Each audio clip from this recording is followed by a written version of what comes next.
another webinar here on the CVC Basecamp. It's our e-learning platform that's part of the CVC Success Group offerings out to help educate our industry members. So appreciate you being with us here today. And today's subject matter is the challenges of the office in a time of crisis. You see, that's what's happening right now is many business owners are having to make a decision due to the current COVID-19 crisis that their business operations have had to move to their home. Now, as a coach, I'll tell you that whenever I do business analysis for people and they have their offices in their homes, many times one of the paths that we take them through is to move the office out of the home, because operating an office in a home can be an issue for a lot of people. And now there are people that will be listening to this that actually have had their offices in their homes for a number of years. So hopefully this will even share some things with you that may help your productivity, your efficiency whenever you're in a home-based atmosphere of your office. Now we've got 3 presenters here today. My name's Jerry Eisenhower, and my office has been in my home for a number of years. Another presenter here is Cheryl Eisenhower. Cheryl has 2 offices. Cheryl has one at her home and one at her manufacturing facility. So part of the time she works from a home-based office, and other times she works from her office at her manufacturing facility. Brandy, on the other hand, works from her office. It's like when she's going to work from her home, she's probably working from her kitchen bar or a kitchen table and doesn't have an office actually set up in her home. Even though Jeremy, her husband, does have a home office, that's Jeremy's office. So we're going to give you this from 3 different distinctive points of view. But what we want to share is the methods in this in which you can be productive, efficient, not get discouraged, and especially in today's world of the COVID-19 virus that's going around. So we're going to get ready to rock and roll with this, and we'll each be teaching part of this and giving opinions on each of these slides as we go through this, okay? So this is number 1. So Brandy, I'm going to start out here with you because of the 3 of us that are promoting this, you're the king of health. You're the one that eats right all the time. You're the one that gets up in the morning, exercises. You're the one with the medical background. So let's share with people what we mean by staying healthy. Yeah, so Jerry, of course, we always want to stay healthy, but it's extra important in this time of COVID-19. And if you're working from the home office, it's actually can be a little more challenging. So what I find is we have people who are used to getting up in the morning, going to the gym, seeing their people there working out, then they come home, shower, and get ready for work. And some of them are using this as an excuse now to say, well, the gym's closed, so I'll just stay in bed and I don't have a commute any longer, so I'll just hang out here till it's time to start work. And that is not a good idea. You need to get up. You know, we are still permitted to go outside, even in the states that have stay-in-place orders. Take the dog for a walk, go for a run, get some fresh air, watch a video. There's tons of free apps out there that you can use for yoga, Pilates, weights, anything you want to do. So get up and keep your same routine.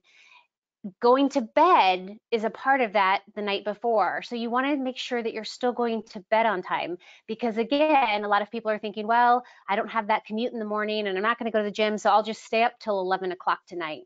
That will backfire on you, probably about 2 o'clock the next afternoon. The other way that it's going to backfire on you is when you're tired, your body is reaching for energy and it's going to make you hungry. And this is a real challenge for people who work at home because the refrigerator is pretty close. The kitchen is nearby, or you may be working from the kitchen. And so I hear this all the time from people who work from home, that they just can't seem to stay away from the refrigerator. They don't have a real good routine or schedule set up, so they're thinking more about what's in the fridge than what they're working on. So nothing wrong with going to the fridge throughout the day, but make sure that you have it packed with healthy fruits and vegetables and grains, things that are going to keep your energy up and keep you motivated. So I would say sleep and eating are the 2 major things. I can't give any medical advice, but I like to take vitamin D, vitamin C during these times. I like to really make sure I'm getting those extra vitamins that I'm not getting fully through my diet. Yeah, I think that's about it. Okay, so Cheryl, so anything you would add to that?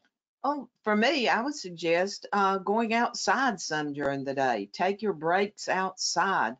Nothing else. The sun, you're going to get your vitamins from there. You're going to build um, probably a little more resistance from this virus that's going around.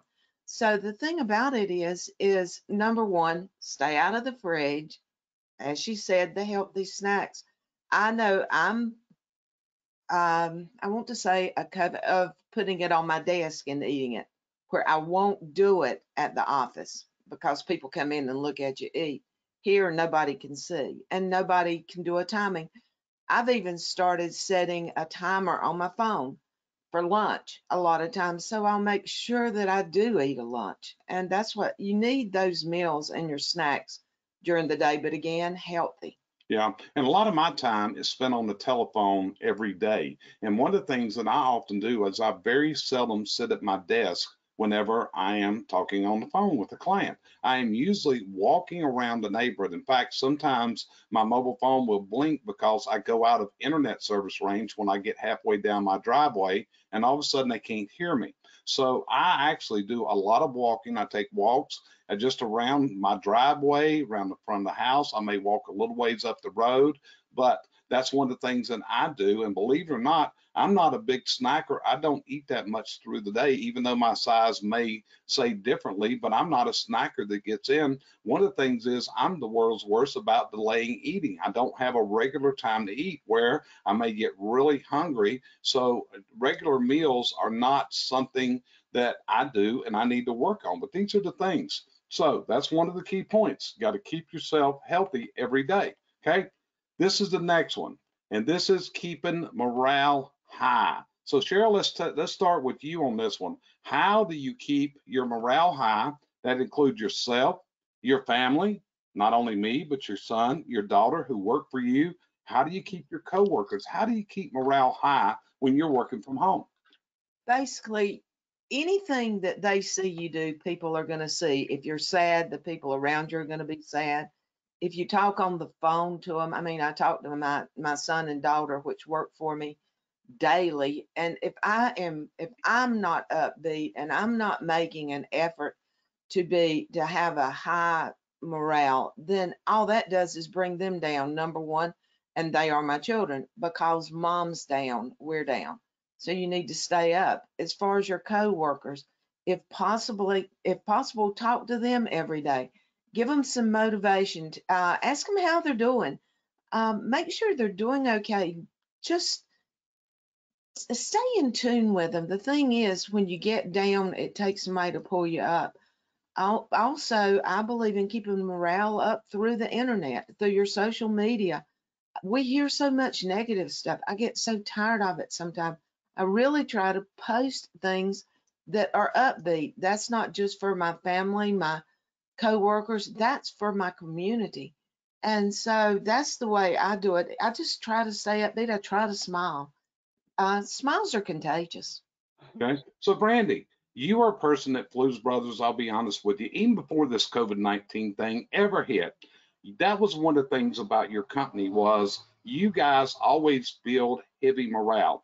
Baby showers, the whole 9 yards, celebrating birthdays, celebrating births, celebrate when I visit, I got pictures all over the place. So what's your feeling on this of how do we do this when now we're not seeing people face to face because we're homebound? Because to be honest with you, if you still got a crew in the field that's working, they need the encouragement and they don't want to hear somebody calling that's depressed on the phone. So what's your feelings on this? Well, there's no reason it needs to stop just because we're working from home. So you brought up birthdays, for example. I know a lot of the companies are still having a morning meeting via Zoom or some other video chat. So pop on a birthday hat and still sing happy birthday and celebrate whomsoever birthday it is. That kind of thing does not need to stop. One of the groups that I'm a part of, we were meeting weekly and now we're not meeting. So our group organizer is sending out a question every day. So I think yesterday it was, what is your favorite movie? What is one thing that you've changed going through this? And so then we all respond and answer, and that keeps our morale up. The other thing that I love that I'm a huge fan of, I think everybody knows, is Telegram, is the instant messenger, and so that's a great way to keep the communication up. You can put a funny I never say it right, GIF or GIF, however you say it. You can put a funny GIF in there. Just say, hey, hope everyone has a great day, and just communicate that way so that you do feel like you're in touch with each other, because it can be hard if you're at home, you start to feel self-isolated. Yeah, and just showing concern. There's probably nothing more important in a time like this when you can show concern for your family members, your coworkers, and these people. If you're an office person, I want you to understand you're usually the central contact for this company throughout the day. And by you being cheerful, passing this along is going to make a world of difference in the people you work with.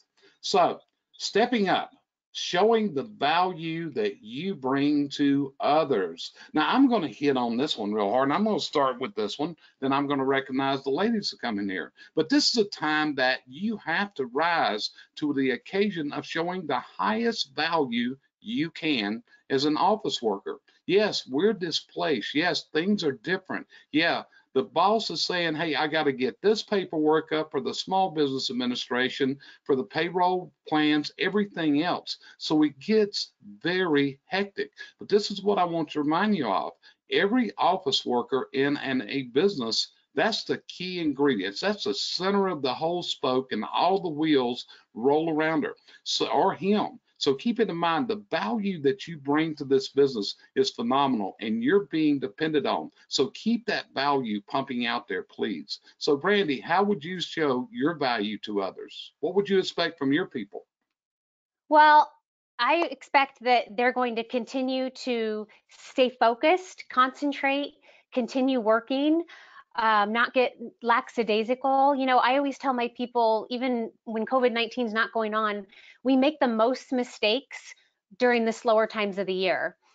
The busier times of the year, we make a lot less mistakes. It's easier to keep going, going, going. But for whatever reason, we make a lot of mistakes when we slow down. I think it's just because we don't maintain that attention and focus.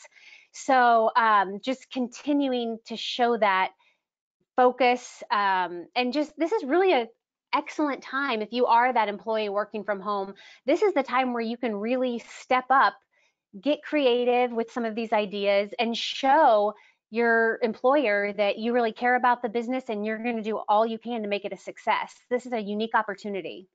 So Cheryl, what's your feeling about showing value? What shows value to you as an employer of people? The value showed to me from people that are consistent, that are trying, that are still giving out ideas. I try to get them. Some of my employees are sending me things they'd like to do when this is over. I'm trying to send out to them what I'd like to do when this is over. It's things we can't do right now, but if we can have the value set ready to go, or even on the internet, putting out something of value, not just junk. That's it. We got to keep people going up. We got to keep everybody invigorated. As coaches, that's what we've been trying to do ever since this crisis hit. When Cheryl and I got off a plane from New Orleans, right as this was hitting on the 14th of March, and at that point, I knew we had to go into action immediately with the steps, because we knew people were going to be desperate for hope, desperate for processes, desperate for methods. So this is what you do. This is the time that your value is going to come to the top. So let's talk about this, the challenges of working from home. And it is a challenge because for so many reasons, it can be a lack of interest. It's a hard time to keep it straight. I can remember a client I had one time, and I did an analysis for him, and he had his business at the home. And what was happening there, he said every time he went out, he would see a tractor sitting there, and the tractor just caught his attention, and he couldn't go do what he was supposed to do because I said that he always called it, that tractor was calling his name. So you're going to have this happening to you. You're going to have things calling your name, and these are part of the challenges of working from home. And we're going to talk about how to do this. So Cheryl, what's your challenges when you work from home? You and the washing machine. Like the washing machine is always calling my name. And it has several versions. You got to put it in, you got to take it out, and then you got to take it out of the dryer. So I've got 3 steps in my process that just really, it calls my name, and I really try not to let it interfere in the day. but that seems to do it worse than anything else for me. Okay. Brandy, if you had to stop going to your office tomorrow morning, what do you envision would be your major challenges you would face if all of a sudden Blues Brothers Central was right where you're sitting right now? Well, I like to compartmentalize. So the biggest challenge for me would be that I can't have that separation. So I love going into the office because when I'm there, I'm focused and I'm working. And then when I come home, I'm focused on home and cooking and taking care of the kids. And one of the challenges you have when you work from home is there isn't that separation. And so you have to find workarounds. Okay, so you've all got challenges, but what you got to come up with is the methods of how you're going to meet these challenges for you. That's how you're going to get through this time of insanity. Now, this is one that I'm going to recognize Brandy to start with, which is digital security, because more than likely you are now handling information from home, and digital security is how are you keeping all records confidential. You may have people's credit card numbers, you may have their bank accounts, and you've also got your own confidential information you don't want to be sharing out. So, Brandy, what's your ideas on security? What do we do? Yeah, so the advantage that the bigger corporations have is they have their own internal networks and servers that when the employees are working from home, they log into that network and they are still on the company's network. We don't have that advantage as small and medium-sized businesses normally. I was actually just reading an article in the Kansas City Business Journal, and it said that small and medium-sized businesses are 33% more likely to be compromised while working from home. So one of the things you want to do is make sure your internet is secure that you're working from. Make sure that you've got a strong password on it so that nobody can get into it. If you have records such as customers' credit card numbers, or maybe you're printing out customer files, there's a whole slew of confidential information that at work is probably in a locked file cabinet. You need to find a way to secure that at home so that it's not just sitting out, or that it doesn't get misplaced in your home, and when it's time to return to the office, you don't have it. Just on your computer programs, a lot of them that you're going to be logging into, a lot of your CRMs and stuff, you're going to be on their servers, so those are going to be pretty secure. But it's just making sure that you're putting as much security in place as you can. One of the things, my voice recording system, so our calls are all recorded at Blues Brothers. One of the things I like about it is you can't get into that system unless it recognizes your IP address. So it's set up for our IP address at work, and then I have it set up for my IP address at home. But if I was out, when I've traveled with clients and I want to pull up a call recording, I can't because it knows that that is not a IP address associated with it. I would have to call in and have them configure it. So things like that, I really love for security, just making sure that you have those systems in place, because again, we want to keep our customers' information confidential, and employees. Some of you are doing HR from home, and so you've got, maybe the employee files at home.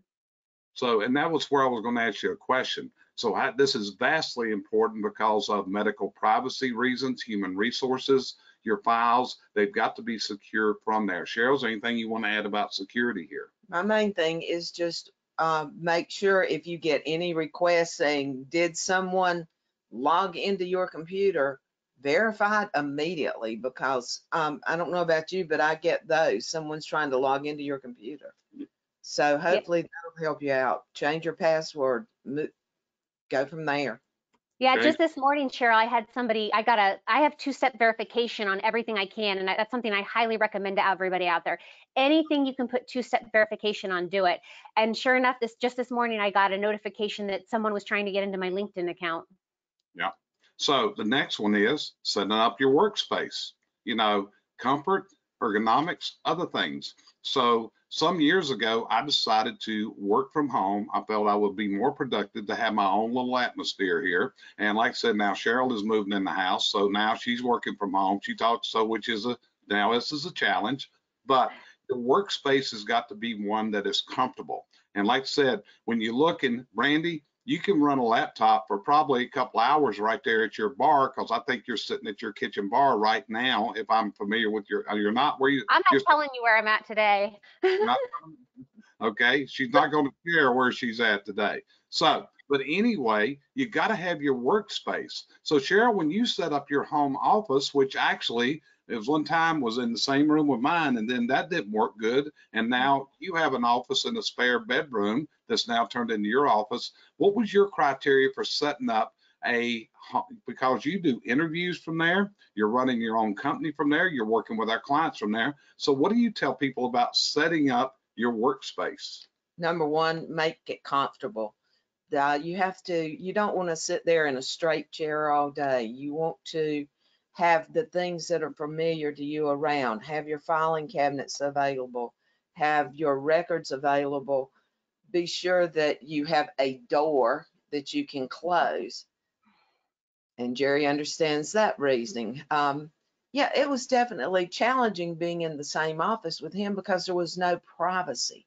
And a lot of my calls, they don't require that much privacy from him, but just privacy from the people that he may be talking to, especially if I'm interviewing someone. So I try to keep it where I can make it work. I tried to mimic a lot of things that I do in my office at work. The thing is, every now and then I'll come in and sit on the sofa just because I have little puppies that want to sit on my lap all the time. And do I get things done? Yes, I do, but I don't get them done as productively. So make sure you're in an area where you can do that. Make sure you have all the things you need, your pen, your pencils, your paper.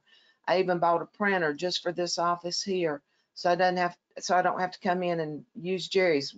Probably we're the only two printer house around that I know of, but that's what it takes for me to be able not to interfere with him all day long and vice versa.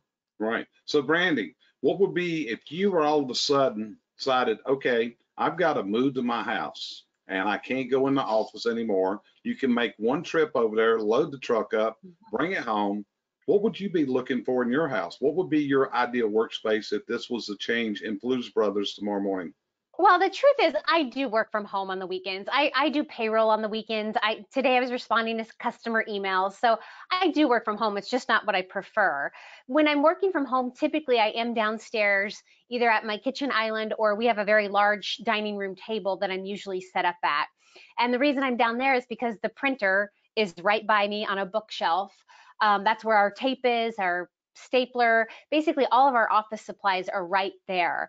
And I want to stress, to you guys listening, don't stress about the space so much. Jeremy's best friend and his partner are both working from home right now. And Jeremy was telling me this morning that his friend is working from the closet. One of them's working in the basement, one of them's working from the closet. So if you've got a big enough closet and you can get internet in there and you can set it up to where that's an efficient space and that's what's going to keep you in a quiet space where you can work, that's great. Because most of you out there probably listening that are working from home, it's not just you at home right now. It's the kids are at home because the kids aren't going to school right now. And so that presents a whole nother challenge in and of itself. So right now, I will tell you, I'm in my bedroom and I have the door locked because I can hear doors slamming right now. People are going in and out of my house and in and out of the doors. I had to lock up the dogs because they would be barking right now. So it's just finding whatever that space is. If you don't have a dedicated workspace, which I don't in my house, and there's no way I'm working from my husband's office, it's a mess. Then the main thing is get up every morning, set it up, like Cheryl said, having all of your supplies next to you. You know, you don't want to have to be walking all over the house to find them. Make sure that you're not, at home, like at work, I have a ergonomic keyboard for my wrists. So I'm typing on that. So you want to make sure that you're not now typing awkwardly at your kitchen table. But if you do have to set up in a remote space, and then maybe that's going to be the dinner table tonight, then just go ahead and pack it down, have it in a box close by so that the next morning you can just get it back out and get it all set up. Right. And one of the things I found out is you're sitting here, you're in my office, which is the Florida room in my home. And it was converted into my office on one side over here. Now, at one time, my desk was actually against the wall behind us where I was facing looking at a desk. And about 2 or 3 years ago, I said, I think I want a view above my desk. So when I look above my computer screen, I'm looking out into my backyard. I'm looking at the sunlight, those kind of things. I've got blinds in here. Like right now, we're letting the sunlight come in, but in the morning, the sun comes over that direction, and I've got to tone that down, or really, it can be it really gets bright in my eyes. The other thing is when the blinds are cracked partially and the sun's over there, it puts streak in my faces. So when I'm doing videos, I got to be sure to get away from that, because this is set up to do videos. If you watch any of my videos, I do them mainly sitting right where I'm at right now. There's actually a camcorder sitting right to the end of my desk that I can go do live from there. I've got an external cam sitting on my computer, so I broadcast from this spot.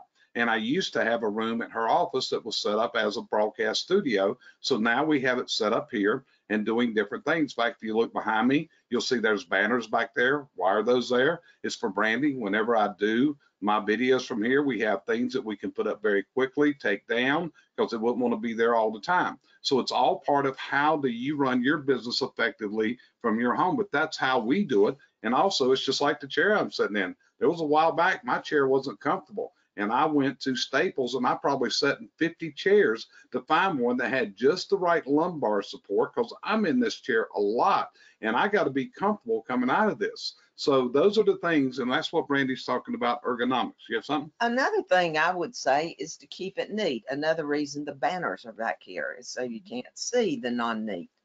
But if you can keep it neat, you can find things.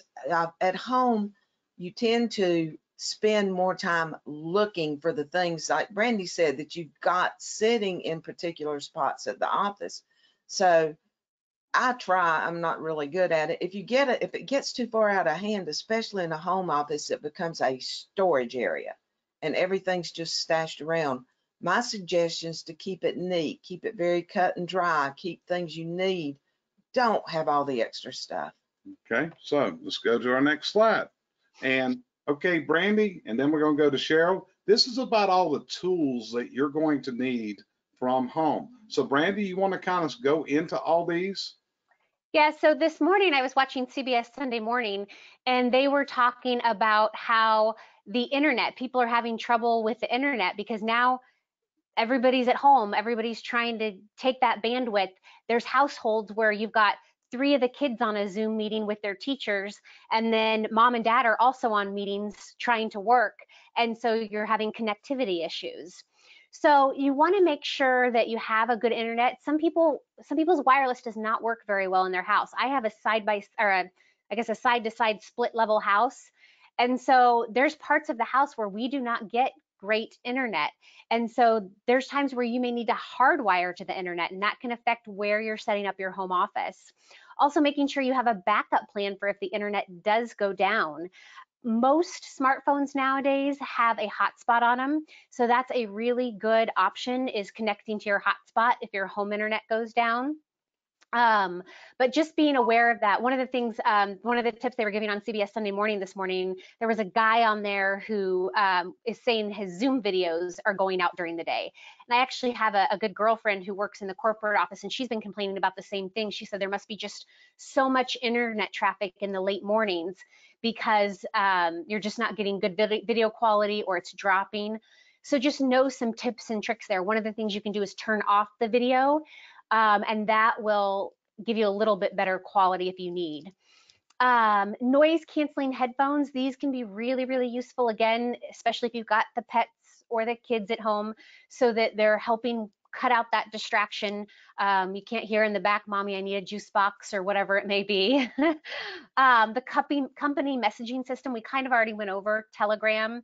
That's a really, really good tool. There have been times where my office, where we have had to work remotely because there was construction going on or the power was out.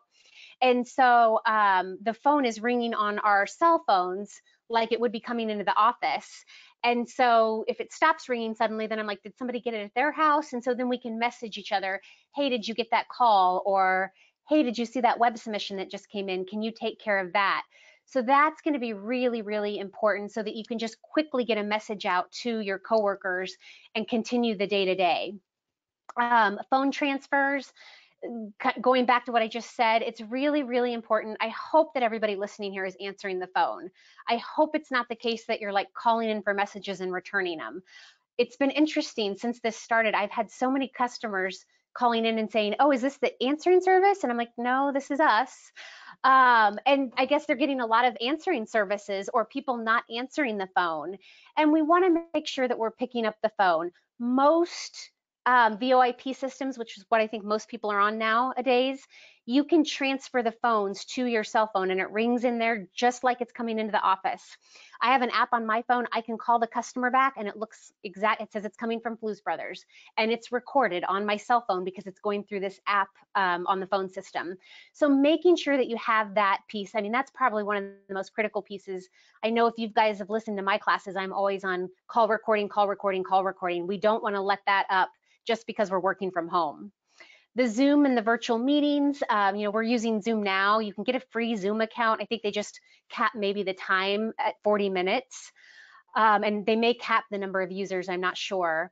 But even my kids are using Zoom for school right now to communicate with their classmates and their teachers, and they're going virtual on there. So using the technology that we have available, most people I think probably listening are using like the Gmail accounts, and so with that you've got your Google Drive, which is wonderful. I know in my company this past week on Friday we were working on pulling all the first quarter reports and comparing them to the last year's first quarter reports, and it was really nice because we had it all in a spreadsheet and then we could go in and work on it together from our own offices, and it was updating, and so we didn't have to worry about passing versions back and forth together because it was just saving our changes as we were doing it. We could all be working on the same document at the same time. And then file transfers, just making sure that again, when you are sending those things, that you're doing it from your work email, that it's a secure email that you're sending it from. Don't send it from your home email, especially if it's to a customer, because that just doesn't look professional. So we've got to make sure that we're keeping up all those systems and processes that we have at the office and just modifying them for home. Yeah, and a couple things. The questions that are coming up when we get through the slides, we're going to be addressing every question before we get done with this webinar. So if you have questions, just keep putting them up. So what Randy was just talking about, let me expand on Google. If you have Google Suites, and I participated in a meeting this week with one of my clients, they were using Google Hangouts to conduct a meeting. Zoom, you've got different setups there. But as you go forward, this is something that you're seeing us promote in our training right now, which is the ability to set up virtual conferences with your customers. And this is going to be part of the new world that you're going to be going into as we come out of this. Cheryl and I just did a podcast earlier this morning. What's going to be the new normal? And that podcast will be out this week. But the normal is not going to be what it was before. So a lot of the skills that we're using today, you're going to be using them after this crisis is over with, as we head into what we're calling the new normal. So Cheryl, what would you add to that for the tools that Brandy's touched on? I don't know if I could add anything like Brandy. I use Telegram, I use Zoom, I use my Google Drives. The thing is just, again, as she did, we can't iterate enough, make sure they're secure. And then I know we call it the new normal, but the thing is, I think it's teaching a lot of people new ways of communication. I mean, I have a lot of problems now getting interview people to hook in on Zoom, but I'm noticing more and more they're coming right in. It's like, oh yes, I use this. So it's becoming very prevalent. And like Brandy said, yes, the free version, it's 45 minutes with one mediator. So, and then with file transfers, we use, a lot of times we'll use our Google Drives. I'll use Dropbox a lot.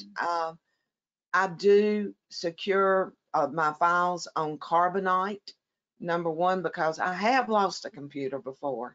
And it's really nice to have the files up there, but they are also there in case we need them. Again, that's what I do. I try to keep my copies there. I also keep a hard copy. Right. So use all the tools you got. Like I said, I'll show you right now where I didn't use a tool. If you notice on that slide, the word transfers, is not spelled right, I believe. So this is the whole thing. That's just something. So even when you're working from home, we still got to keep that accuracy up and everything else. So I bring that up to you. So you're probably going to notice that. So I want you to know I noticed it too.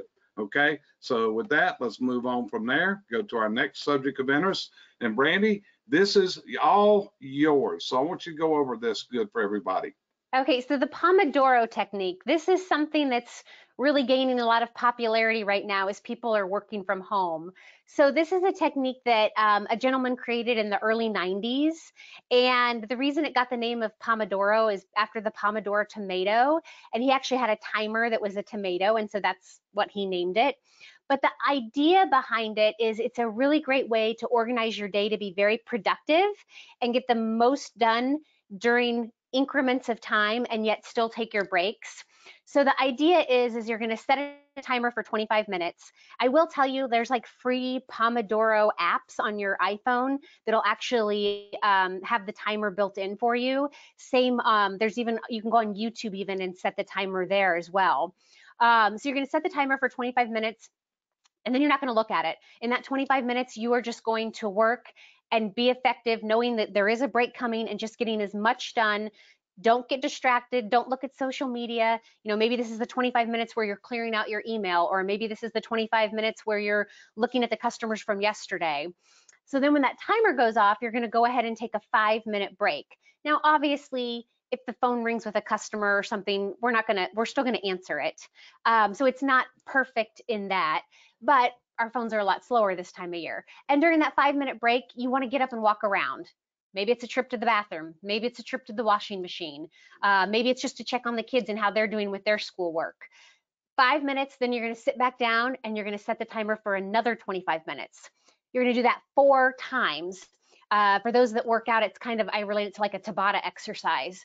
So you're going to do it 4 times in a row. And then the next time, you're actually going to give yourself a longer break. They suggest 15 to 30 minutes. So this may be, you know, now it may be lunchtime for you, and that's where you're going to take your longer breaks and then right back to it.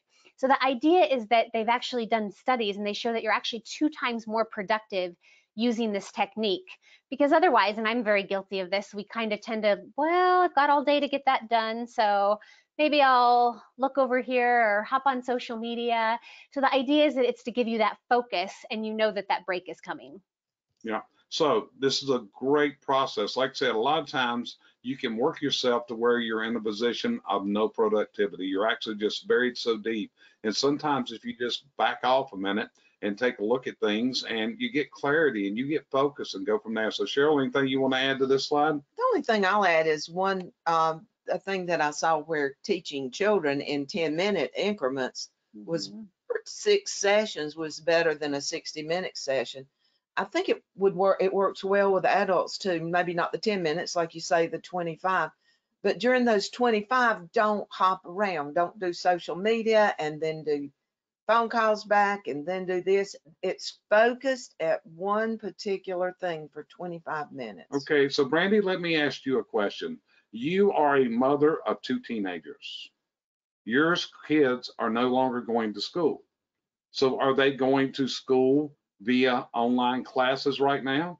They are. So they have different schedules set up. Their teachers have set up different schedules. They use Google Classroom, which I think most people across the country use. So all their assignments are posted in Google Classroom. And then they have set times where they do virtual lessons with their teacher. And then they have certain times where they can do a check-in with their teacher throughout the week as well. So they have a whole schedule set up for that, as well as their after-school activities are also virtual now. They're taking their dance classes virtual. Okay, so how do you filter this into the office work if you were an office worker? Well, so I first want to say I'm thankful that my kids aren't little anymore. And I have so much empathy for you out there that are working from home and you've got 3-year-olds or 6-year-olds or the 2nd grader that still needs help with reading, because you have a much bigger challenge because they need help with their schoolwork. Mine are teenagers, they don't need help. But one of the things that I would say, using this Pomodoro technique, you know, if your kids are upper elementary, middle school, you can use this with them. Maybe they're at the table with you working while you're working.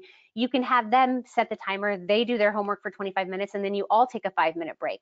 Or maybe they're just working, doing their thing, and on your 5-minute break, that's when you're checking in on them, see if they need help with a math problem, see if they need help with a reading assignment. Yeah, because America's homes are all becoming homeschooling homes now. You know, you think about this now, just about every child in America is being homeschooled at this point, and it's got to be a challenge for people. You know, I've got a client that's got 5 kids. I've got several, one with 6, And it is a challenge of how you get through these days in the life. So, Cheryl, how do you stick to a schedule? How do you avoid distractions like little poodles? Those are kind of hard, mainly because my little one lays in my lap. She doesn't distract me. She's there. She's not going anywhere. I hate to say that's the pitfall here, because when they have to go out, they have to go out. And a lot of times I take that as my, like Brandy, my 5 minutes. But the thing about it is there's distractions all day long. There's other people talking in the house. There's doors slamming, as Brandy's hearing now. There's cars blowing their horns. There's always distractions. The headsets work more for me than anything else when I need to tune the world out.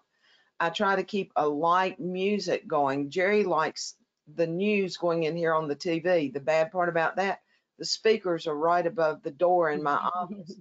So a lot of times I just have to close the door, because words get my attention more than music does. Music just is a backdrop. Words catch my attention. So I have to be careful about that. Yeah. So, Brandy, how do you stay on schedule? Because you're a person that is very, very driven to schedule. I mean, we are doing this webinar at a specific time to suit Brandy's personal schedule. So, how are you a person that stays on that schedule and drive yourself? Yeah, I am very regimented in my schedule, no matter what day it is. And so I like this picture that you put in here, because I think this is probably what's happening in most home offices across America right now. Is you're on the phone and you've got the kid asking you a question and the other kid's making paper airplanes or something there behind you. So I think it's communicating within the family. I know I have several friends who are in corporate America right now, and so both mom and dad are working from home, and so they've got a schedule set up where they're alternating, where mom's working, 5-6 hours in the morning while dad takes care of the kids, and then they're alternating. So making sure that you're communicating that schedule so that you can work it out. Even though my kids are teenagers, one in particular still really wants my attention, and so it's communicating to her that, okay, I'm going to do this webinar, and then after that I will play a game of memory fort with you. I'm going to take a nap, but I'll play it with her when I wake up. And so just kind of letting the kids know, I've got to get this done, but in 25 minutes, then, we'll go outside and take the dog for a walk, so that they know that they're going to get some of your attention. And then the other thing I would say is don't stress about this too much. Going back to my friends that are in corporate America and doing Zoom calls all day long, I know they're talking about how they really love it that there's a kid on the lap, where they can see somebody's son walk by, because they didn't know their kids before, and it brings that humanity part into it. Same if you're on the phone with a customer and, like, this little boy, it looks like is bugging his mommy. I think we're in a time where most people are going to understand that, because it's not ideal circumstances, right? If you were supposed to work from home and that was your schedule, the kids would be going to daycare. But right now the daycares are closed. So the customers are going to understand that. So don't be too hard on yourself. But I think just communicating that schedule is the biggest thing. And Brandy, this is really funny, because we're having to do things today that we've taught people for years that they you shouldn't do. It's like kids in the background. This is a no-no. And I think your customers will understand this like they never have before, that you're a mother and you've got small children, you're doing the best you can, and everybody is going to have patience. That's what we're all learning out of this, is a new patience to go there. But you've got to be able to stick to your schedule. I mean, it's getting up at the same time every day, going to work, the whole 9 yards, getting yourself ready to go to work and all. Okay, so this is a big. Jerry, real quick, sorry. On that, sticking on the schedule, I just had one more point. I apologize for interrupting.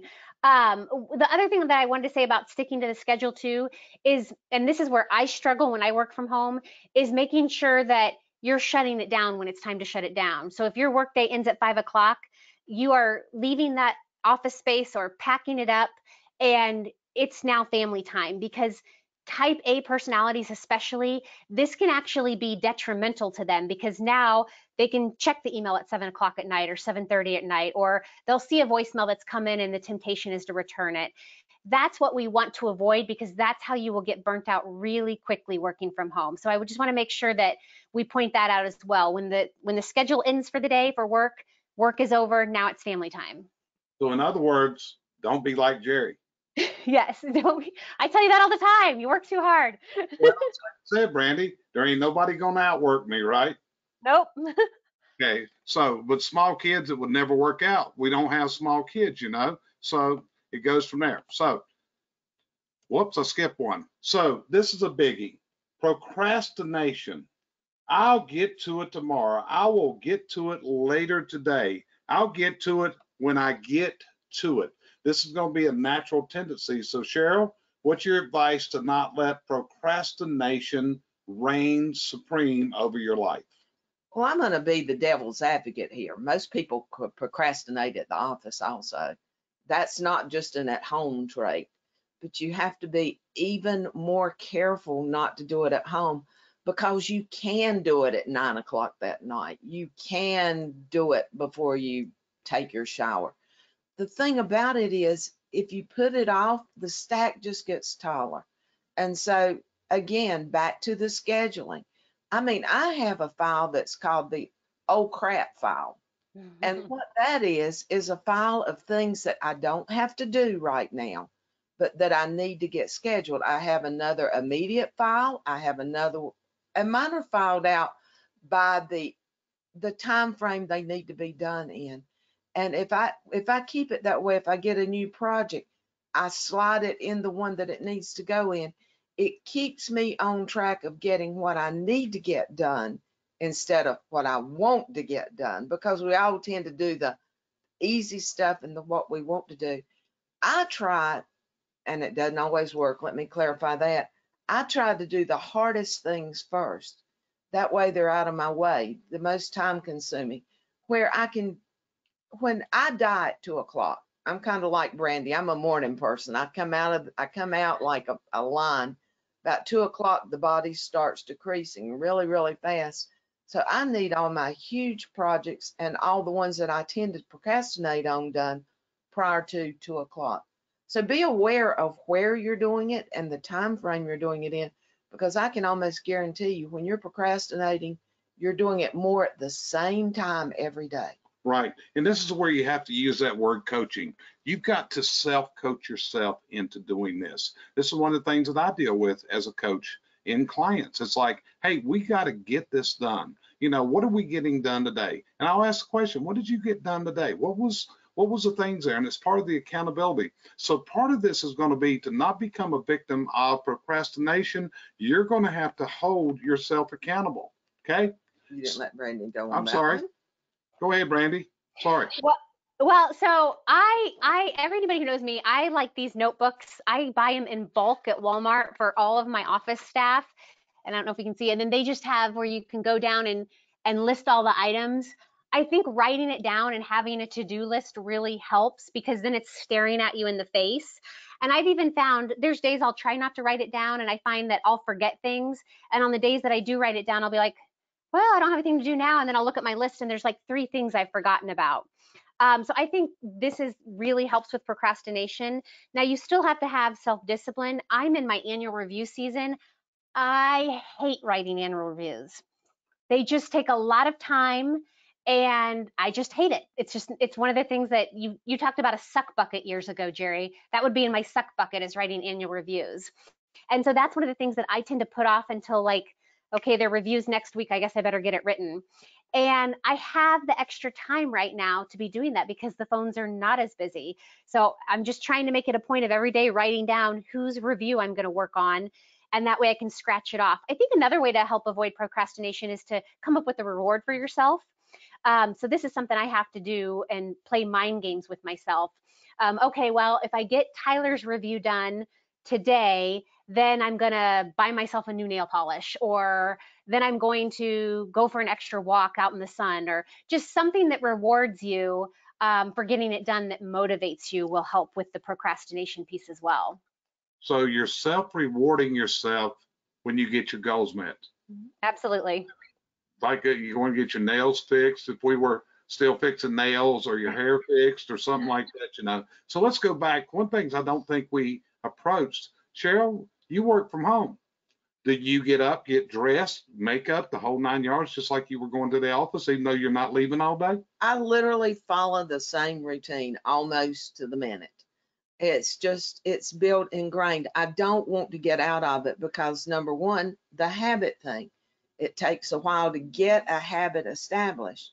Now, if I change my habit and we go back to the as it was, then I'm going to have to learn that habit all over. I'm going to be late for work. I'm not going to get any, the mornings aren't going to be good. So I can guarantee you that I'm pretty much in the same spot at the same time every day. Every day, right? And same thing. My morning goes the same way. I get up, I drink a cup of coffee, I relax, I get my thoughts together. Well, okay. So you just tell on me, don't you? So anyway, we've got our morning habits that we all do, but it stays the same every day, and you go through that.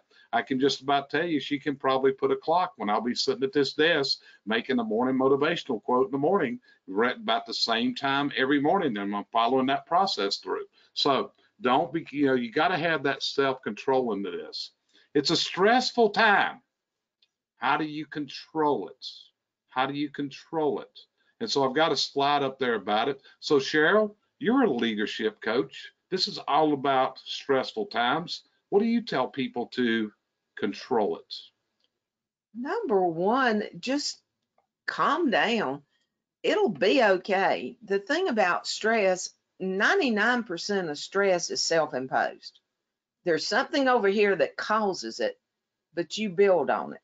So take a breath. I find out that if I notice I'm elevating, if I stop a minute and I do the 5, 6, 7, air in for 5 seconds, hold it for 6, and let it out for 7. Do that about 3 times if you're getting stressful. So the thing is that for me, breathing's the most thing. A lot of people meditate. I don't have time or the silence here to meditate. Going outside is pretty much close to the thing I do. Jerry will tell you, especially since it's getting warm, I'm out there every little while and I'll sit out there. Yeah, am I still on my phone or am I still doing things? And am I going to soon be taking my computer out there when the pollen's not here anymore? Yes, ma'am, I am. My office may be on that deck right there. So that's how I de-stress. And just sometimes I like the word unplug. Just unplug from it all. Like Brandy said, 5 o'clock or whatever your time is, unplug. I normally unplug about 7 o'clock. I am not a TV freak, but I'll go sometimes watch a movie just to unplug. Yeah. So Brandy, most people may not know this, but you get keyed up really easy, right? You get excited. It's like you got to move right now. Things got to happen. You're passionate, but you got to be careful. Remember what I told you about that word passionate? It means the person out of control. So we got to be careful with that one. But so again, how do you control this? Because this is a thing, like I said, and sometimes, and we'll get this a little bit later, what you got to do sometimes, but how do you control this stress in your life? So I have several different tricks I use, and I think it depends. I think everybody's unique.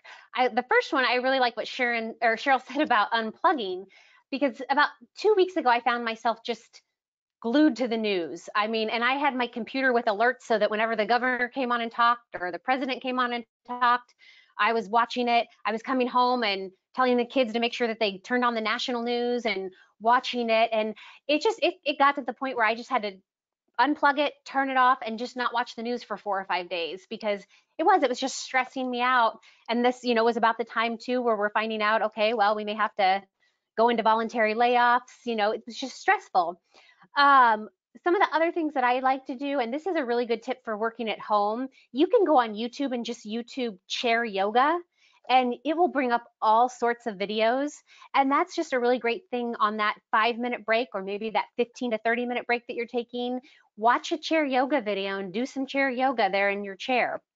Certainly, if you can get outside, I think that's always better, especially as we're having the nicer weather. Sometimes for me, it's that I will reward myself to read a book.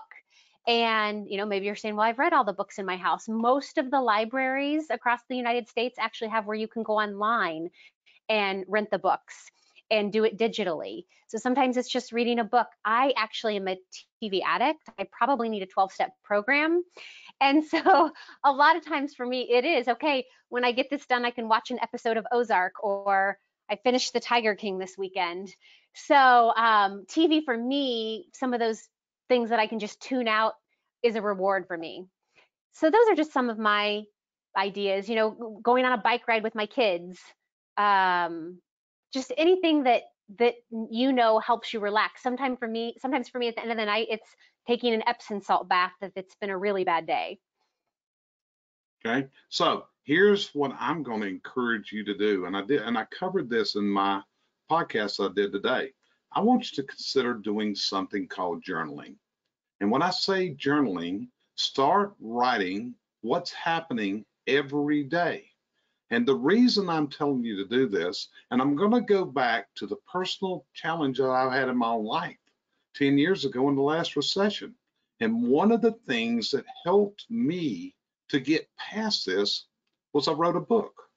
And writing this book, simply by putting the words down on paper, Brandy, helped me to be able to talk about this, to be able to see clearly through this. And that's what I want you to key into now, because you're going to learn a tremendous amount of life's lessons in this period of time. Brandy, do you think you've learned a lot that you never imagined in the last 2 weeks? Oh yeah, for sure. And it's been challenging. I mean, I think anybody that says it hasn't been is lying. I'm an introvert, so I love not having to go anywhere, but it has still been very challenging even for myself. Right. And in this period of time, was there processes and procedures you've had to employ that we could have never dreamed that we would have to be doing? Oh yeah, for sure. And just changing things up both at home and at work. Right. So this is going to be the biggest thing out of this is how are you going to make the most of what you're encountered with? Cheryl, would you share with them the quote that Tom gave you earlier this week about that his dad came out with? Again, I'm drawing a blank. I know Okay, I'll give you've it got to it you. written down. Prepare for the best. Excuse me. Plan for Plan for the best. Plan for the best. Prepare for the worst. Prepare for the worst, and take advantage of what comes out. Take advantage of what you learn at the end. And that might not be exactly there, but Tom said if his dad was alive, who influenced over 250 million people, that's the quote he felt his dad would be speaking today as it went out. And that's what we've got to do, these things there. And I mean, as I look at that list, slow down, keep calm, be positive, take it easy, unplug. And the next one may sound crazy, but you've got to enjoy life. You really do. Because I can guarantee you, you're learning things about that young man and young lady that you've got as your children right now, aren't you, Brandy? Absolutely. And it's going to be challenges, okay? And we're all going to have, and sometimes we got to talk to somebody, and sometimes we just got to unload in this world. Meditating, going outside, taking walks, you got to figure out what's going to happen that you can control it. Yes, Cheryl, you got something you want to add? Yeah. Also, in stressful times, things like happen. Your brain doesn't connect quite as quickly because you've got so much in it. We've heard so much. Things are happening so much. Don't let it upset you. Used to, when little things like that wouldn't come up, it would stress me out. Now, number one, I can use my old card and pull it off. But there's just so much in your mind right now. Don't let it stress out if your memory clips for just a little while. Okay, so let's go to the next one. So working from home, preparing for the day to make it a productive day. We may have covered all this already, but is there anything you want to add there, Brandy? Well, I like what Cheryl said. I think she hit on the most important point is you do have to get up and you have to get dressed, put your makeup on, put your work clothes on. They have done actual studies that show if you're in your pajamas or you're in your sweatpants, you are not going to be as productive. You may think you are, but you are not. It changes your mental state. I have what I call weekend outfits that I wear that are like yoga pants on Saturday and sweatpants on Sunday as soon as we get home from church. And that's because it is telling my brain, okay, this is the weekend. I can relax. I can watch an extra TV show. I can take my naps. And so you want to make sure that you are putting on those work clothes that is telling your brain, okay, now we are at work. When 5 o'clock hits and you're done, then you can go put on the sweatpants just like you would when you normally get home. So I think that that's the most important thing. And then You know, one thing that I've done for years, again, going back to this list, is I'm writing down on Thursday, I'm making my Friday list of everything that I want to get done. So I'm starting to prepare for Friday on Thursday. That's just something that's always been very helpful for me. And then again, just communicating to the family during this time when you're working at home what your schedule is going to be for the next day so that we are avoiding as many distractions as possible. So when I sent you the email I got the other day that said pajamas for working from home, what was your thoughts on that, Brandy? I couldn't believe someone was inventing that. That's hysterical. It was like there's a marketeer going after everything out there, but now selling pajamas from working from home. So Cheryl, what do you do? What's your advice to meet this need? How to prepare for the day to make it a productive day when you're working from home? The main advice I can give you is make it as normal as possible. Your location may be different, but make your actions as normal as possible. Make things happen normally and don't deviate from it any more than you have to. Yes, if you have small children, you have to. But it's the more you can stay regimented, the better off you're going to be. Because again, if you don't, the habit of not doing it is going to take hold. And then you're going to have to relearn it. And then we're going to not be productive at work. And my thought for everybody out there, we're going to have to be even more productive when this is over than we have ever been in our lives. That's part of that new normal. And we've got to get prepared for it. We can't get out of practice for that, okay? Focus and clarity, two of the most important skills. And I'm going to start off on this one. This is what we all have to do. And so often, here's what's going on. We have things coming from all directions. We get this idea and this idea and this idea, and we got to work on this and we've got to work on this and I got to do this and I got to do that. It don't work. It will drive you crazy. And this is one of the things that I have conversations with clients over. You got to focus on the priority items. Now, this may change some at times, but you got to focus on them, and you got to focus on them with clarity, and you got to stay on track. If you don't keep yourself into this, you will drive yourself crazy in a crisis situation. So what you've got to do is have clarity, know what the goals are. What are you going to focus on today? Stay on the schedule like Brandy has shared with you. Get that schedule done. Set your times up, what you're going to get done. So go through what she's recommended on the, what did you call that? The Pomodoro process? The Pomodoro technique. The Pomodoro process, all these different things. But you got to have clarity and you got to have focus on the mission at hand. So Cheryl, what would you add to that? I'm going to mix several things that we've taught. Everything you said, Brandy's notebook. If you're focused on something and you're doing, and that thought pops in your head, just reach over and write a little note real quick. Nothing long, just a note to remind you to elongate on that when you have time to do it, so your mind can stay where you're at. Because let's face it, guys, our minds all wander. They pick up a thought.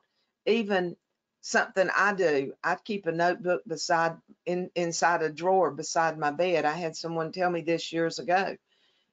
If I wake up, which I do, and with the thought, my major thoughts come at 3 o'clock in the morning.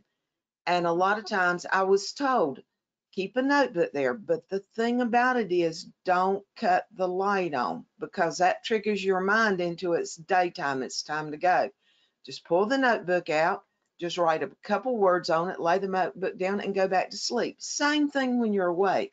Just a few words to bring back that thought when you need it. Brandy, what about you? Well, I think this time, yes, it's horrific. We're going through unprecedented times, but it's also a gift. You know, when I talk to friends and family, they're doing things that they've never done together before. I know my own family, we're actually eating dinner at the dinner table together because we don't have kids going 100 directions, and that never happened. So use this gift of time. You know, if you're working from home, you no longer have that commute, that 20 or 30 commute to work and then home. Use that time to maybe write down what you want to focus on for the day. You know, I think a lot of people are going to go back to work after this, and it will end. And I think a lot of people are going to go back and really appreciate the office and seeing people face to face in the water cooler and talking and just maybe even driving into work because it's your alone time without the children around. So just really take this time, this gift that we've been given of time, and use it to find whatever that focus and clarity is for you.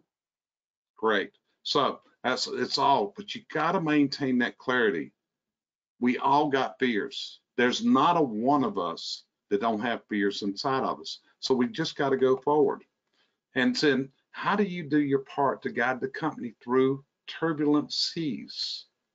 And so everybody knows, if you look at that guy in that boat sitting there, Brandy, do you know where that picture came from? I don't. That is the cover. That's the art that is the cover for my book. Oh, I didn't even pick up on that. Right. And that's why it's not the book there. But what I wanted to do was, whenever I was putting the book together, we were trying to come up with just the right art. And it was all about, if you look there, there's a guy standing there. That's me. You can see he's in a boat that's made out of folded money and looking at those stormy seas to go together. And that's kind of where we're all at right now. So what you've got to be connected with, what you've got to be concerned about is, we got to keep a company that is going to be here when this is all over with, because it will end one day. And many company owners are having to make decisions that are the hardest, most emotional times they've ever had in their life. Brandy, have you felt this emotion as a business owner? Absolutely. Yeah, absolutely. I'll just share with everybody, we in 20 years, I guess 21 years, we've never laid anybody off. And 2 weeks ago, I think it was, on a Monday, we had people that we knew just were not comfortable working during these times. And so we offered voluntary layoffs, and we had 4 of our employees take the voluntary layoffs. And so that's been very stressful. Right. These are like family members, right? And we go through this. So as you look at this, so what would you share with people, Brandy, so they can understand that we've got to keep this ship afloat? And it's just like the picture showing you. There's stormy seas ahead. As we listen right now, this pandemic over the coming weeks is not going to flatten for a couple more weeks. If you look at the real world, we're going to see this is going to rise. We're seeing right now that as we do this webinar, that they're saying they really want to increase abide by the social distancing rules and do all these things.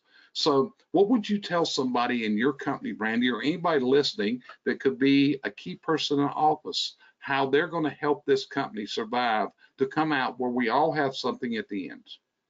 Well, one of the things I like about times of crisis is it gives us a chance to pull together as a team. And I think you really see the team, and you really see who are your key team members that will come to the table and rise up to the occasion in crisis. So I know one of the things that we've done in our own business is the phones are slower. We don't know how it's all going to play out financially. And so we've talked to our team about just making sure you get the bathroom light off when you leave the bathroom. Make sure you get the kitchen light off when you leave the kitchen. I think if you're working from home, you're probably finding a lot of things that you probably printed at the office that you didn't really necessarily need to print. So we're looking at ways that we can out through this, and it's kind of neat. I always enjoy it, because I always say the best ideas never come from Jeremy and I, and we'll see that the employees will come up with new cost saving ways, or hey, maybe we should do this, or they come up with the best ideas on how we are going to get through this crisis together. So you depend on your key people as your support to get through this. Absolutely. If you didn't have that key support from your key people, Brandy, right now, how lonesome would it be at the top?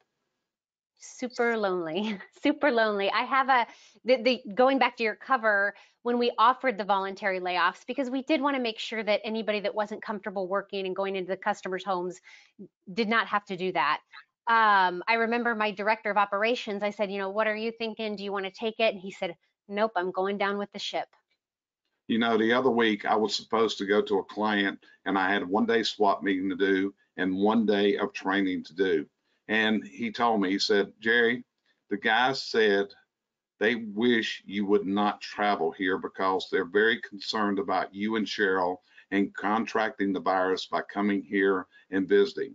And that touched me at that point. It's like, these are the things that really make me feel really special in the relationship I have with people. So Cheryl, how do you tell people to do their part to help sail through these turbulent seas we're in right now? I'll tell you, I'm gonna, one thing personal, I'm like Brandy. First time in my life I've ever laid anybody off. We are a non-essential business. My manufacturing is a non-essential. So I had no choice. I am filing for my loan so I can at least bring them back on in salary, whether I can bring them back on in person or not. But what I would tell people right now is to use these other people as the people that hold you up, hold them up. Again, it's the team thing. We think we've got a team when everything's going good. You realize what a team you've got when things are going bad. Yeah, and that's what my decision has been when this crisis came out. Is I've had a lot of clients that I've worked with in good times, and I made a decision right then. I'm with them through this, that we're going to come out the other end. The worst, I'm here with them. I take their calls every day, and it's not all pleasant as we talk about. And as you look at this, that's why a sense of community. And that's what I want to impart on you. You are part of that community support for the owner of that business. This business revolves around you. This business depends on your participation at the highest level it has ever done. It's a discouraging world out there. We understand that. But what we've got to do is keep that team spirit together, and we work together. So, preparation to move your office to a home-based staff. Brandy, again, if you were going to have to prepare to move Blues Brothers into that bedroom right there to operate so you could have your own space, what would you be grabbing? Definitely the computer, the different monitors, because I like to work from 2 or 3 monitors at a time. The printer, the scanner, all of my little clips and things, ink pens, calculator. Those are probably my most essential ones that I would use. That's And what then I my mean. chair, going back to the chair, this is not a comfortable chair. This is a dining room chair. I'd want my chair. Chair's coming. So Cheryl, you have a home-based office, and like I said, one too long ago, you ordered in a new chair. It wasn't comfortable. Different things. What would you, if you shut down tomorrow and could not go to your business at all? What would you be bringing home? Well, right now, other than files, I have 2 of everything, one here, one there. But there's a little rock. I know this sounds silly, but that John Meredith gave us, a little green one. I'd bring it home. It has a lot of meaning. It's something I look at, and it's something that I actually miss when I'm here. But I have the advantage of basically having 2 of everything that I have to have. I mean, my briefcase looks like it's pregnant right now, carrying files back and forwards. But I would not have to go back in tomorrow except to clean the refrigerator out if I was not one that could walk back into my office. And actually, you cleaned the refrigerator out last week. Actually, we filled it back up the other Okay, day. so anyway, so it was done. So how to prepare for the future reoccurrence? What would be the processes? And Brandy, this is what I'm sure you're already working on right now. I bet you have built disaster plans up in the last 2 weeks. I bet you have built scripts up. You have built operating systems up based on this, based on the needs. So what do you see happen that we're going to do as we go into this new normal? Well, I think, nobody could have planned for a pandemic. I think most of us, we have a fire exit plan. We have a tornado plan here in Kansas. So we have plans for what if that happens. What if you're the technician in the home of a customer and there's a tornado? We have plans for all that. I did not have a infectious disease and disaster preparedness plan until this happened. And that was one of the first things we did, was make up what was Blues Brothers infectious disease and disaster preparedness plan. Then the second thing we did was we made up, what do the girls say to the customers calling in that are concerned about us coming into their home? What is our verbiage there? And then what we made up, what is the process for the technicians? What does it look like when they're going into the home, and what is their new cleaning processes involved? And then in the office, I'm taking temperatures, and taking their temperatures, and then they also have a questionnaire that they have to fill out with 5 questions, which are the basic COVID questions. So I think moving forward, we'll probably have definitely a pandemic plan in place that would be great if this were to reoccur. But I think we've just learned a lot through this about what are the processes we need in place, because we've really been making it up. I think everyone has. No one anticipated this. We've all just kind of been making it up as we go along. We're kind of like the federal government. They're not prepared to administer these loan The programs. Department of Labor, yes. The unemployment is like somebody said on the internet today, and it's like, well, they could get you if they wanted to arrest you, not if they wanted to arrest 50 million people tomorrow. They're not prepared for this one iota. So we've covered that. You got your input in on this, right? Anything else? Yeah, and like you say, they're arresting so many people. What are they going to do with them? So the thing is, people ought to be using common sense, and I will tell you that does not run rampant. People just need to use common sense during this thing. The only good thing about being a non-essential business is I'm not having to make these processes up right now. Yeah. So, and this is our last slide. And I want to reinforce this. It's okay to cry. It's okay. Brandy, you feel comfortable crying to me, right? I do. Took you a while, didn't it? Yep. So what you got to know is the frustrations are going to get to you. Just a couple of days ago, Brandy sent me a long text one night. I didn't see it till the next morning, but it went through what her inner feelings were right then. And it was kind of like crying. Maybe it was, I would consider it more like screaming. Would you say that? Yeah, venting for sure. Had to vent because of her personal feelings of what she was seeing happening in this world. So no matter, when they used to say, there was a song came out years ago, big girls don't cry. But let me tell you something. Big girls and big boys do cry. And I want to tell you, it's okay. If you try to bottle these emotions up, that could kill you. I'm going to tell you, when you try to bottle them up, your stress level is going to go off the scenes. And you're not going to have to worry about the COVID-19 taking you. We're going to worry about something else taking you simply from the stress. And that's the hard side of this. And that's why we encourage everyone. That's what we're here for. Cheryl and I have opened ourselves up with everything we can, and I'm sure Brandy shares the same. So everybody knows Brandy's on a leave of absence right now from coaching to deal with her own business. But I'm sure the same thing. I know she helps people when they reach out to her. And that's what we want to do with you. That's our whole purpose in doing the webinars and the free training and everything else we're doing, is trying to help people get through this. So Cheryl, when I say it's okay to cry, you agree? Yep, broke down on the webinar the other day. Yeah. What about you, Brandy?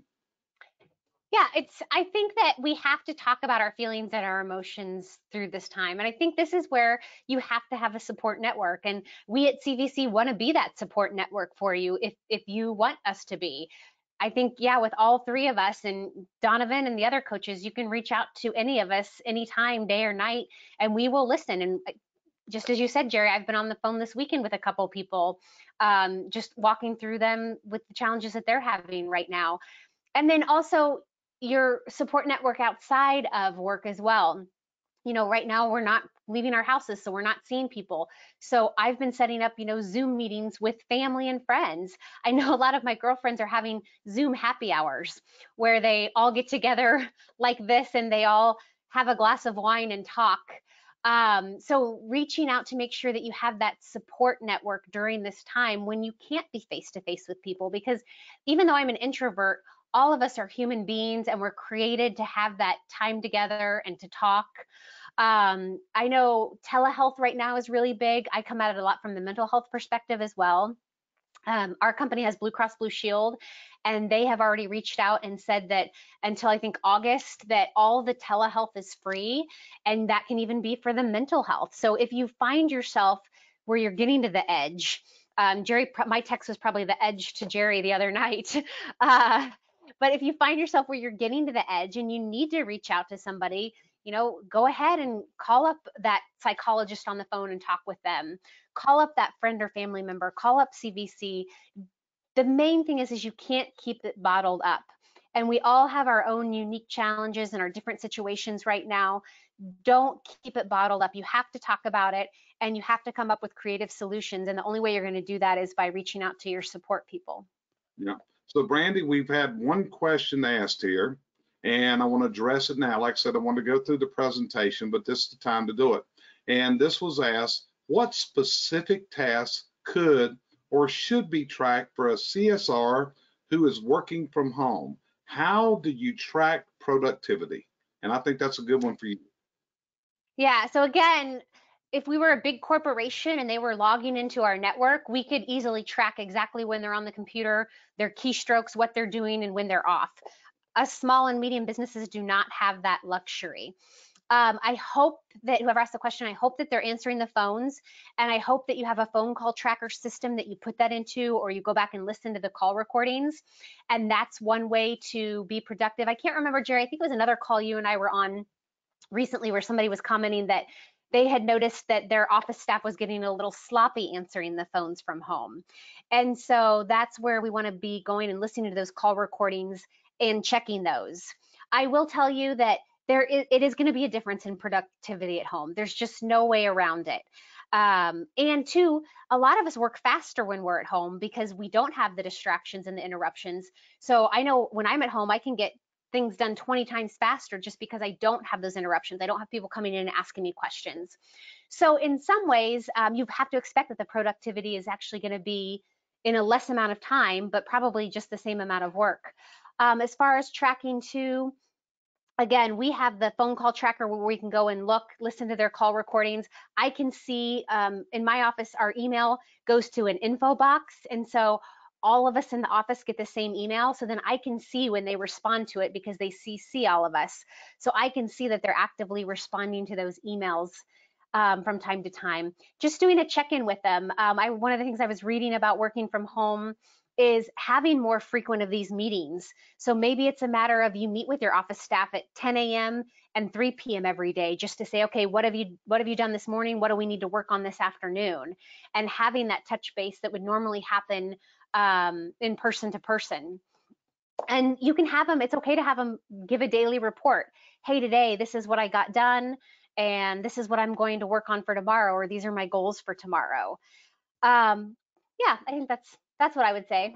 Well, in a way, Brandy, we've had clients that you were on, that you worked with and I worked with, that you and I got daily reports. Mm-hmm. We're thousands of miles away, and we see exactly what's happening in that office from that reporting system. These are my words to you, and I've said these before. Inspect for what you expect.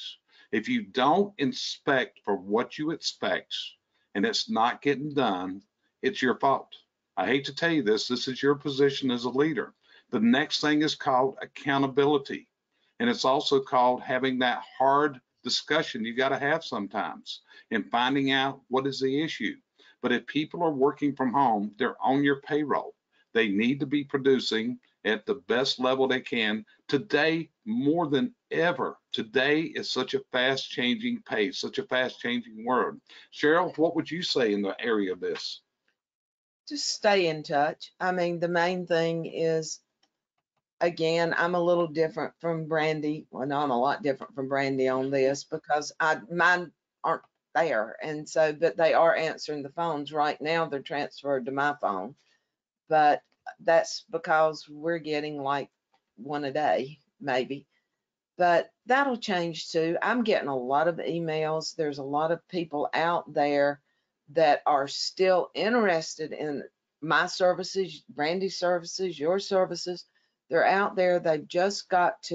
We've got to keep them engaged. Okay. And so that's where the productivity comes in. You've got to keep people engaged. Right. So that's what we're all about. Jerry, sorry, can I add one more thing? Yes, ma'am. Sorry. It's your nap time. More. You can have as much time as you want. Well, I was just going to say, so this is also like, going back to what Cheryl's saying, keeping them engaged, that's part of our responsibility as a leader to make sure that they have enough work to do. And so this is such an ideal time to say, hey, I want you to update the SOPs. Let's go through and update all the SOPs. Let's go through and update the employee handbook. just giving them those projects. I know my girls last week, I said, we use Dropbox as well. And we have like an office, and our files are just a mess in there. And I said, I want you to go through and organize those, get rid of things we don't use anymore in there, file the things that are most recent. So just giving them those projects. I've had my girls on the phone calling the customers that didn't have service last year. Real easy to pull a spreadsheet from our CRM, and I've had them calling the customers and touching base with them, and hey, do you want to sign up for service this summer? So that when this does end, we're scheduling people in June and July, so that when this does end, we're hitting it back hard. Using constant contact, that's one of the things that we use, and we send out a mailer every month, having them touch base with your customers, and that's stuff that you can easily track. You can easily see that they scheduled 10 customers for July today, and you'll get a copy of the mailer that they sent out to keep the customers engaged. So just coming up with creative ways to really utilize this downtime that we all have. Right. So this is CVC Success Group.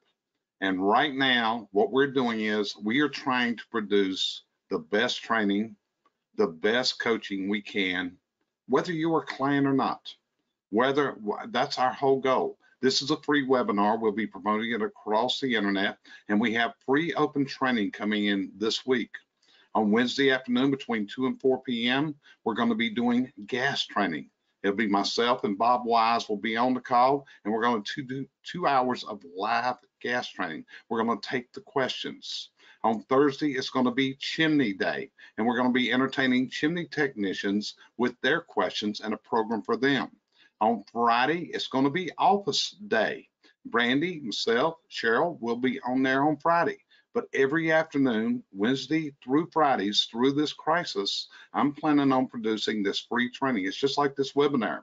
If you're listening to this live, you got the live recording, but as soon as this is done, we're going to be uploading this and releasing this through social media and through our email blasts. Let us know how we can help you weather the storm. We want to help you come out the other end and be whole as we move into the new normal. Anything you want to say before we go? Just keep your chins up and let's get through this. We're all out here to help you. Brandy's there, I'm here, Donovan's out there, Jerry's here. We're all here for you. And I don't know how to say it. If you don't use this, it's your fault. Yeah. So Brandy, what would be your parting words today? Just going back to the Friday office thing, I would hope that you guys would, if you're an employer and you have office people that can join us for that, you're welcome to join us as well. That's just a time where you can come on and ask any questions you have, discuss any challenges, just see other office people and see what everybody is going through and know that you're not alone. So I would say definitely plan to join us for that on Friday. Okay, so appreciate you joining us. This will be up recorded, be on our education platform later today. So we thank you again. Brandy, I am so appreciative of you taking time on a time that you got to be leaving. I miss you, young lady. You know that, right? I miss you guys too. Okay, y'all be good. Thank you for joining us. And Jerry, Brandy, and Cheryl, we're out.